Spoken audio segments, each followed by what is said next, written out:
Now they have a AI, automatic translation. Not yet.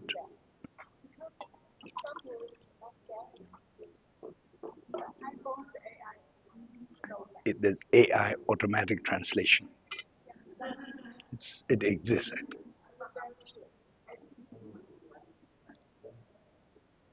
I don't have cups. Okay, I don't need whole, just half. One left in the cup. Bonjour. Ça va bien?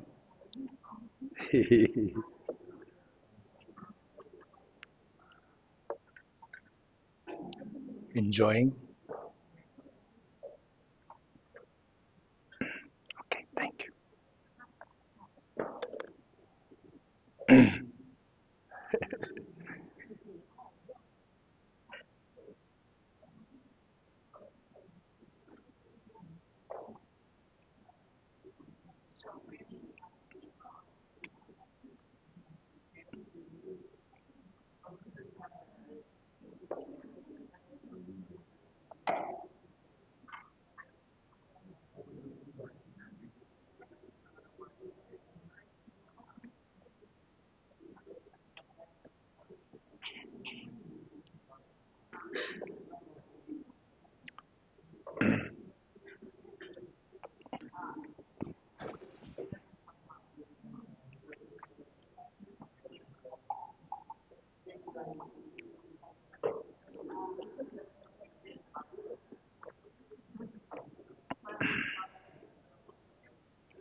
Marsha showed up.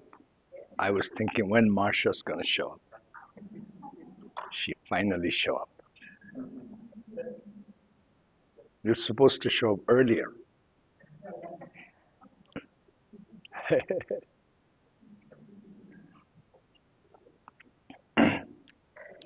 You know, it's amazing. 24-hour no water and how much thirst you develop. Huh? And we've been doing this practice for a long time, so not that big deal. But those who never did, first time fasting, very tough, you know. Actually, it's almost like, you know, one guy told me once, oh, I thought I was going to die. You know, like that, they feel that hard. Now, now here's the thing, you know, 24 hours like this, you see, but our human body very strong. It will not fall apart just because you didn't get water for 24 hours. It would take 14 years. I told you, not 14, 14 days. That was a world record. Some might not survive 14 days, but somebody did. That's the thing. So my point is this, okay? You know, hell being, hungry ghost being, hungry ghost. In English, hungry ghost. Tibetan, we call it ida. In Sanskrit, the word is preta. Mostly hunger and thirst. Hunger and thirst. They have so incredible hunger and thirst. Karma, you know. We human will die, 14-day die, you see. Maximum you can do. But it's a karma that hungry ghost, hungry bee, they can tolerate hunger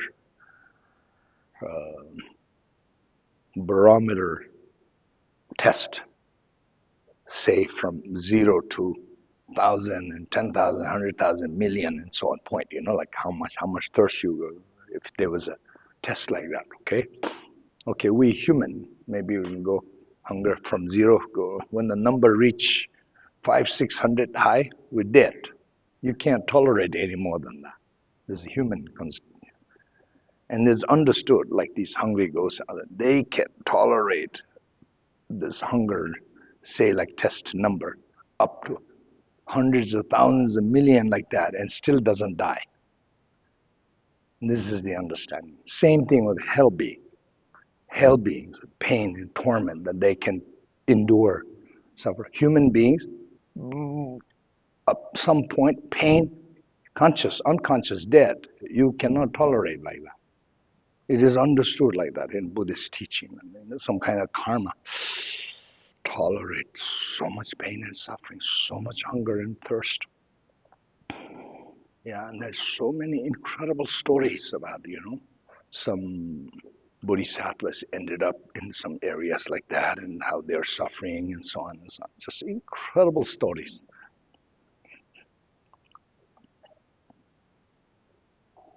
But it's all illusion. Okay. Kind of sounds sarcastic, but it's a fact. But if you don't know, you're trapped in there, you don't know, then you suffer. You see, suffering is caused by grasping. You see, then karma. Then you have a different ways of suffering. You screwed up big time, then you suffer big time. It's like that. It's karmic law, right? Like that. You do Dharma, then happiness and joy will come. I was asking our Lama here, our French Lama. She's Lama, okay? She did 3-year retreat. I was doing my French. Bonjour, ça va bien? Like that. Everything okay? She said, yes, very good, happy. That's the point. Dharma, pray, practice, happy. Peace, happy, joy.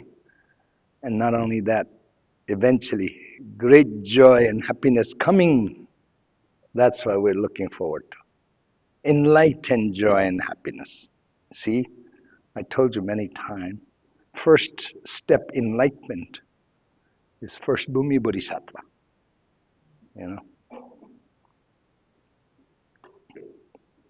Truth, true nature, your own mind, true nature of entire phenomenon, directly experience. No more fabrication, no more illusion. And the state of experience is called great joy. First Bhumi Bodhisattva's name is great joy. That's the title. Joy that you never had before. Some arise. Bliss that we're talking about, How incredible. You see, cause condition, you can tell. The right cause condition. All the right thing. Moral, ethical, discipline. Like our Nyungne, 8 discipline. It comes in a 3 different category of moral and ethical discipline. Yogic discipline, conscientious discipline, be scrupulous, mindfulness and so on. All these 3-level discipline comes in when you vow to abide by these principles and in the name of achieving Buddhahood for the benefit of all beings. Yeah, you can be sure that's the right cause condition for experiencing eventually great joy. What else could produce great joy besides a true moral and ethical and spiritual principle life? Yeah. So, incredible practice. From my experience, actually, this is the easiest practice. All these other practice, these high level practices, supreme tantric practices, very difficult. They are true, but very difficult. You have to be, you have to belong to sharp faculty, and you have to be in a perfect state of mind all the time. And who can be there? This is the problem. Everybody has wishful thinking. So I'm not disrespecting, attacking anybody, but if you do the groundwork like this, yogic discipline, like Nyungne and so on,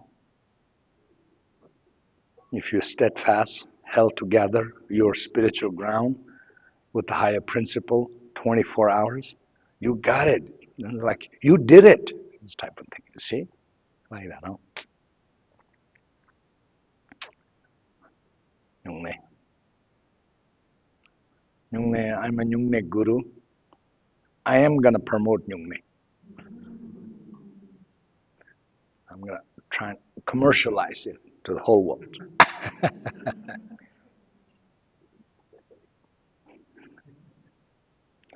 And my claim will be, Nyungne is better than any other practice. How about that? Anybody want to dispute? I back up with 1,000-arm chin raising. You know, people who want to dispute, they need to back up, because I have a huge backing.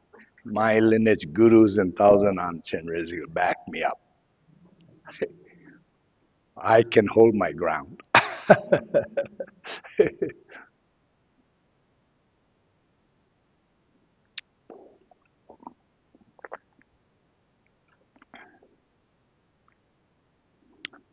You know, everybody keep on doing practice like this. We could produce enlightened society. If you don't practice, not going to happen. Practice. Initially, you're interested in the Buddha Dharma, but your faith and confidence not strong. You know, you don't, not quite sure. It looks like nice, feels like nice, sounds like nice alone is not good enough. You know, you have to have real faith and confidence. If it's not coming, then you have to study, learn, study. You know, go through this longer route. Spend many years studying. The benefit of study is you study. These, thanks to enlightened gurus, these great Nalanda masters and masters like Dharmakirti and Chandakirtis, especially Dharmakirti. If you're a rationalist, Dharmakirti, you know, wrote a book on Buddhist epistemology, okay, logics and reasoning. Dharmakirti as a way to prove Buddha's teaching is the real thing through logics and reasonings. Then you have to study. Not easy text, study and long and debate. You know, the Buddhist monastery debating is all about it. You know, you don't understand, then debate, and finally trying to come to understand what's really going on, you know, like that. Then you come to the real point of debate is that. Find out the truth. You see? So you debate, then answer all these debates. Logics, reasonings, law of karma, theory of reincarnation, you know, doctrine of emptiness, Four Noble Truths. Then you will start to scrutinize them all. Then you find out, oh, then Buddha's Bodhisattva. Then finally real faith and confidence will come. You know, you have to have conviction in Dharma that really, oh, Dharma is true. You know, like that. Once you have, then it's practice. Then study not important. Study not going to do anything. Study not going to transform you. Besides that, it will give you some deeper, you know, mental satisfaction as far as like knowledge is concerned. You know, if your mind is in a state of ambiguity, then it's not going to work, right? But if your mind is very clear now, yeah, you know, Buddha is the one, you know, who ultimately showed the path, and the path is the real thing I need to walk, and I need Sangha's help. In Tantric Buddhism, I need Guru's help. How incredible. It's direct. That's the thing about Guru. Direct link to the Buddha. See? Like that. Then practice. If practice, it could produce enlightened being. You know. And I have a big hope that we keep on doing Nyungne and other pure practices here, you know. And eventually we could produce an enlightened society. Yeah. I'm trying to lead. I couldn't lead, I'm telling you what, without my guru's blessing. You see, this is what happens. When you meet an enlightened guru, that's it. That's it. Then you can't do anything else but pure Dharma. You know? Yeah. You have a human birth, leisure and endowment, says the Mahamudra prayer. After that, you need to meet a guru. You know? Then, you know, you have to meet right condition though. meet a guru, and receive quintessential instructions, pith instruction, especially, And then after that, you have to do the right thing. You have to abide by the Samayas correctly and practice. Samaya in tantric tradition literally means, pure phenomena training, commitment in pure phenomena training. You see, that's what it literally means, So and you can't train with guru, then you have no chance. How are you going to train everything else is pure? How are you going to become pure? You have to be able to see it that way, entire phenomena, So usually it's impossible for you to be able to train everything is pure, how the life is so hard, right?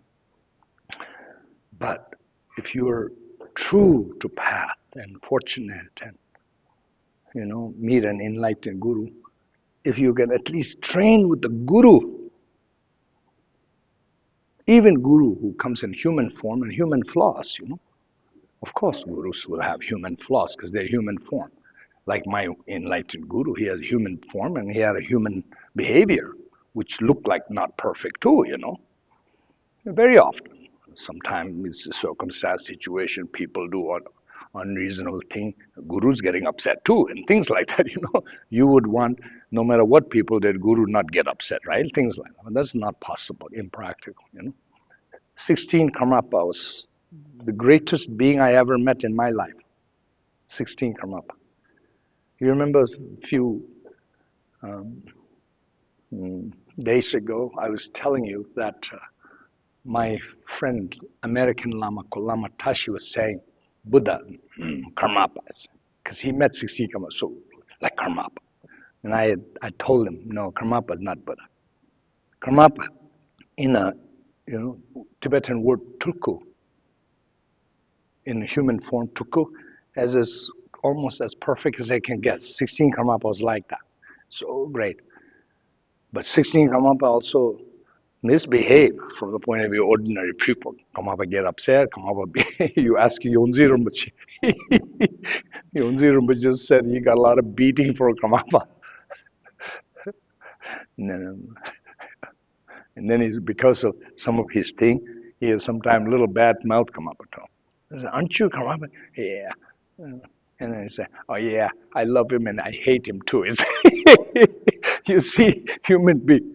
My point is, Karmapa, human behavior. Yonzi Rinpoche. I love Yonzi Rinpoche very much, okay? He was, since his childhood, he misbehaved, very mischievous, but very pure being. And then I can see why he would get beaten, because he was very misbehavior. One time in Rumtek Monastery, fire, almost whole mountain got burned. Yonzi Rinpoche did. And he said he got some beating for that. Things like that. So, Gamama wouldn't beat him for nothing, He's misbehaving, He said he got really bad beating. He said, oh, whole mountain fire.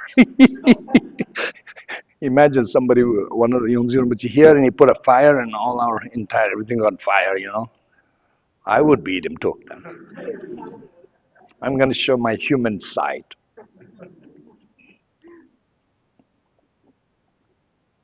Give everybody a hard time with their pure phenomena training.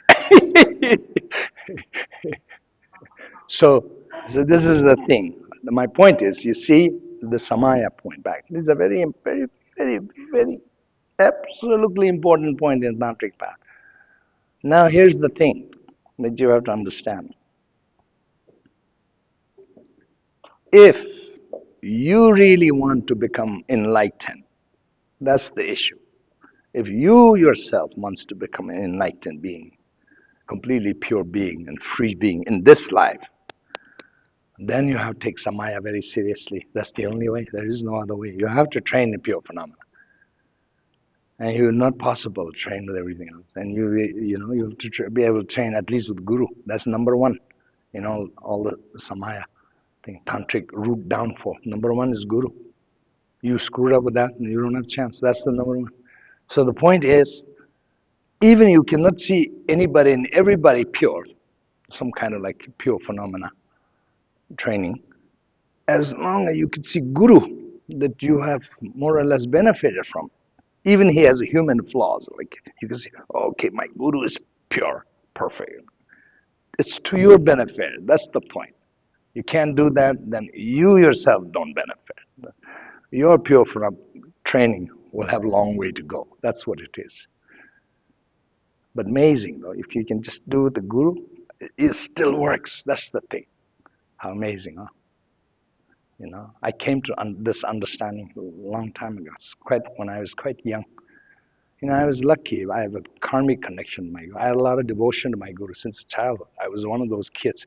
Just think my guru and cry. I was one of those kids. You know, I was like that. But then, you know, as slow as I understood Samaya, pure phenomena training. My guru loved me very much. And I can proudly claim I gave him reason to love me too, you know. I was, you know, a real devoted, complete loyal student, you know, it's like that, you know. Gurus have their favorite students, okay? Whoever does, my guru is like that. My guru, his favorite students are the one who did pure Dharma practice. Somebody who's true to Dharma path. Those are his really favorite student. You know, my guru, somebody like infinite compassion, right? You know, he has compassion on all, but his favorite ones are the really pure Dharma practitioners, his favorite. Yeah, like that.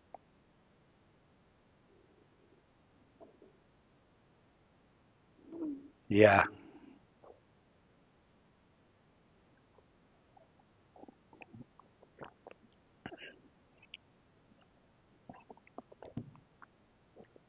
On talking day, we're talking too much. No, not too much. You all like to listen to Dharma gossip.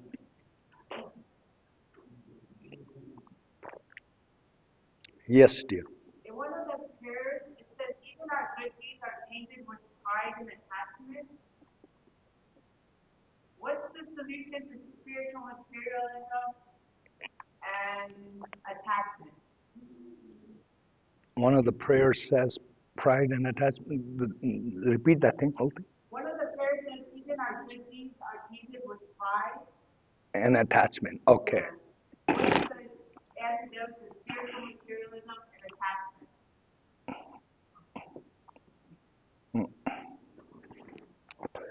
Yeah, you know, actually, it's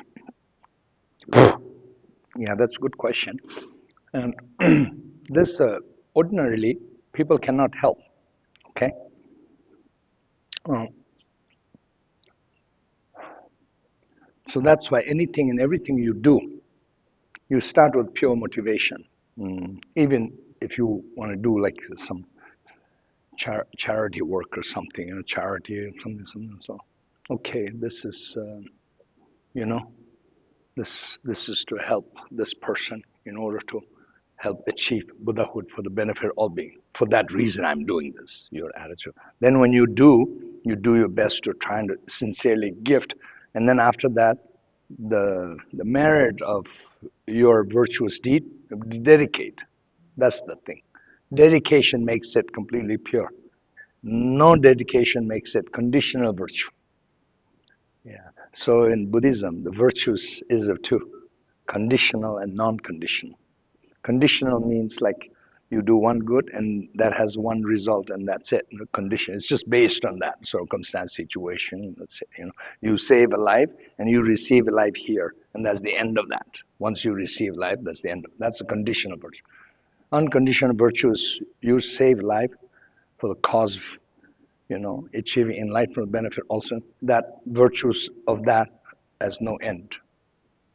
So short answer is dedication, yeah, of the merit, whatever you do. So it doesn't have an end because there's no end. Yeah, it goes into the ocean of your virtuous saving. Yeah, Dharma. If you understand how beautiful it is, huh? Yeah.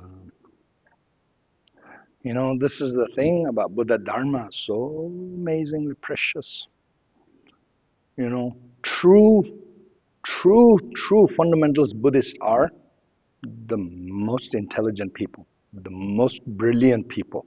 They are the true fundamentals, you know, true devout, you know. Yeah. I'm not going to put down other traditions, but I have seen people who are so, how do you say, devout, devout in their own faith. When I looked there, oh, they were so dumb, you know. I'm telling you this. Other faiths, intelligent people, not going to be devout. Not possible. Evidence is not there, you know. You know, you need to be a little bit, some kind of limitation to just wholeheartedly, blindly believe it. So Buddha Dharma is different. Of course, you have this kind of people who didn't know much about it, but blindly, sincerely believe and devout like that. But that's no different from other people. But the beautiful thing about Buddhism is, oh, the Buddhist, the brilliant Buddhist, they're the most devout Buddhists. Like Dharma Kirtis of the world, Nagarjunas and Chanda Kirtis of the world in Nalanda times. In Tibet, you have these great beings like Third Karmapa, Longchen Pa, you know, and then all those Karmapas, you know. Eight Taisatturumbachi was the Mahapandita, Jamgon Kontu the Great, who wrote Treasury of Knowledge, you know. You see, these are true devout Buddhists, right? That's how beautiful it is, huh? Buddha Dharma. Man. Yeah. From my own experience, you know, when I was young, I was devout. I naturally had a faith in Buddha Dharma, but I didn't know much as I do today. You know, I can tell you today, you know, my lifetime of practice, lifetime of study, lifetime of teaching, lifetime of experience of everything. I'm far more fundamentally devout Buddhist today than I've ever been. You see, it's like this. You know, I am a fundamentalist Buddhist. Everybody need to be careful with me. I will I will get you. Okay.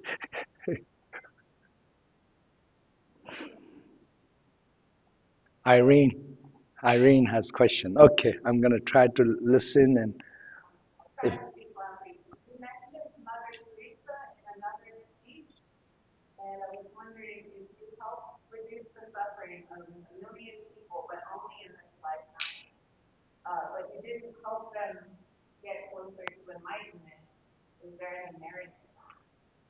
that will be a conditional merit, what Buddhists will call it. Yeah, it's one time thing. Yeah. Whatever you do without a proper understanding of Bodhisattva principle and a proper dedication, it's all conditional merit. It's all good. If you donate $1 trillion to all the poor people in the world, enormous merit, you know, and your donation came out of good heart, and maybe uh, this donation investment will fruit more than $1 trillion in the future, maybe 2, 3, 4, 5 times, say, you know. But that will be it, though. The result, I would say, maybe more than 5 times, maybe it's like tenfold. Okay, your investment had a tenfold result, fruit. And then when the tenfold fruit, $10 trillion finished, then you're finished. But if you did it correctly spiritually, with proper bodhisattva motivation and dedication, so on, it it's part of your it becomes a part of your infinite merit. Yeah.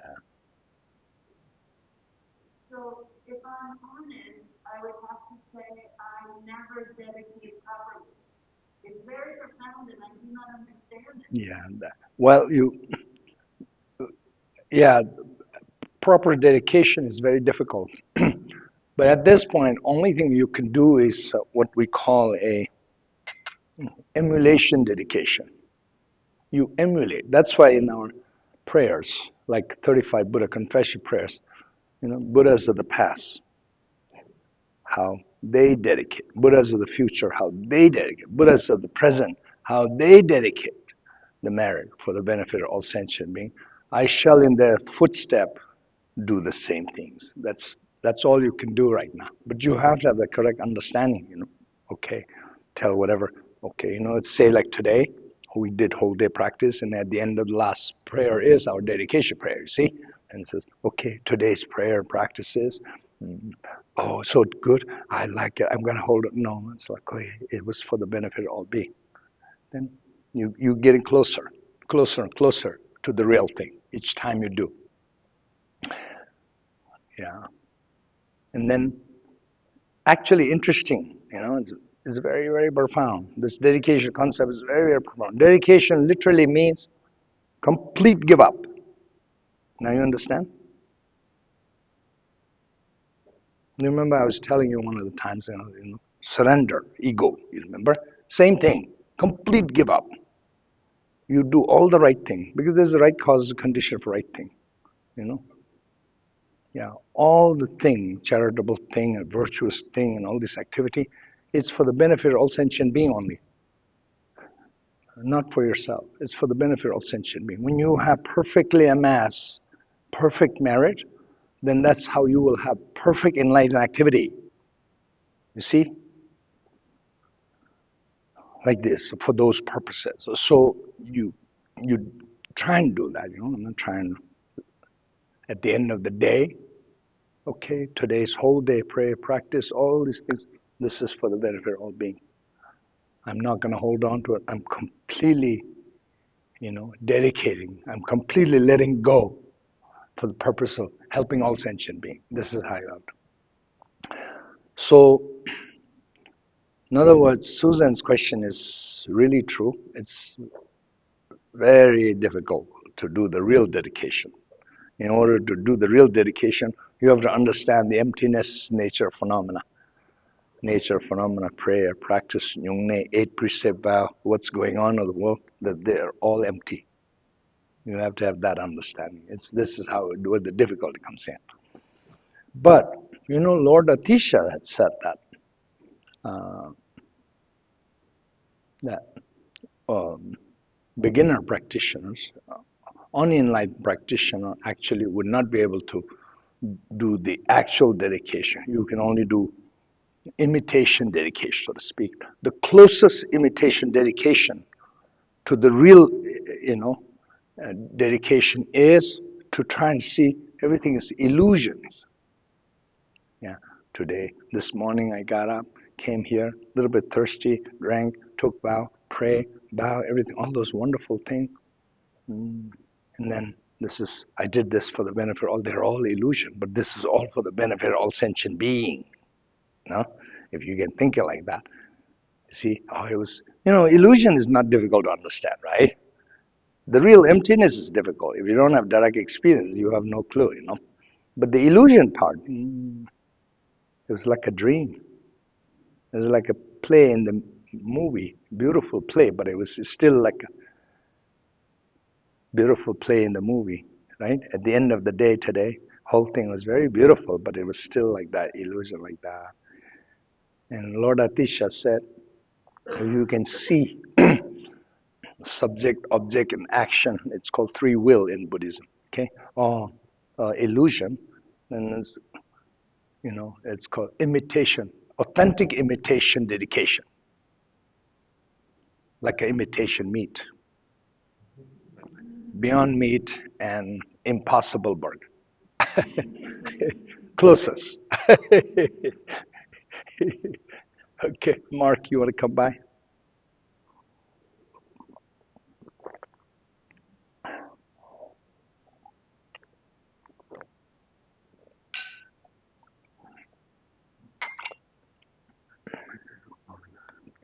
Pre-application meeting. Okay. I have to prepare it, and then I also have to confess that yesterday I said a few words and I was wrong. I did Vajrasattva. I did already. Okay. Mark did 108 Nyungne.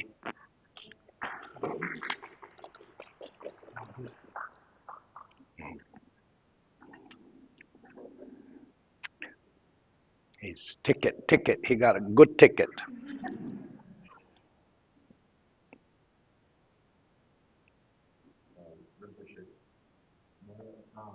Can you explain a little bit about Samantha, about the Manjushri dedication? You know, we say Yeah, that's just, these are great Bodhisattva, So this is part of the emulation dedication, just as Samantabhara and Manjushri, just as they dedicate, I dedicate. Emulation dedication, yeah. That will also work. Yeah. How they dedicate, I too follow in their footstep and dedicate. You see, that's the emulation dedication. Yeah. They dedicate authentically. They know how to dedicate because they understand the true nature of phenomenon, right? But the Lord Atisha's one is for us relatable. Yeah, relatable. It's like, wow, this is all illusion. Okay, but this for the benefit of all being, That's not difficult to understand, you see? No.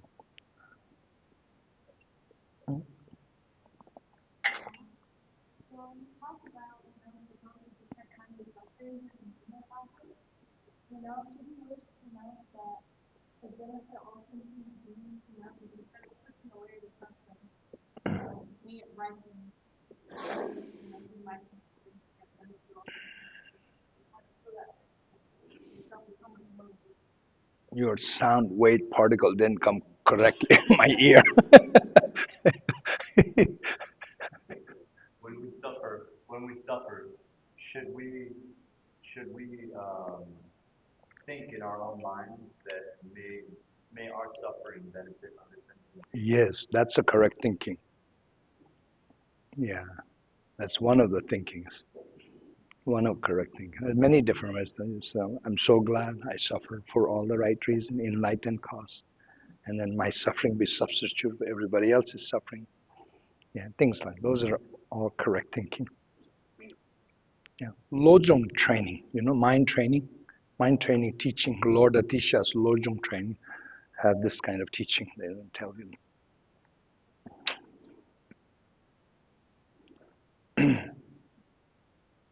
Yeah. Tantric doctrine says, like Mahmudra tradition uses suffering, just look at the essence of suffering directly. This is Vajradhara Buddhist, his technique. Okay, shall we start?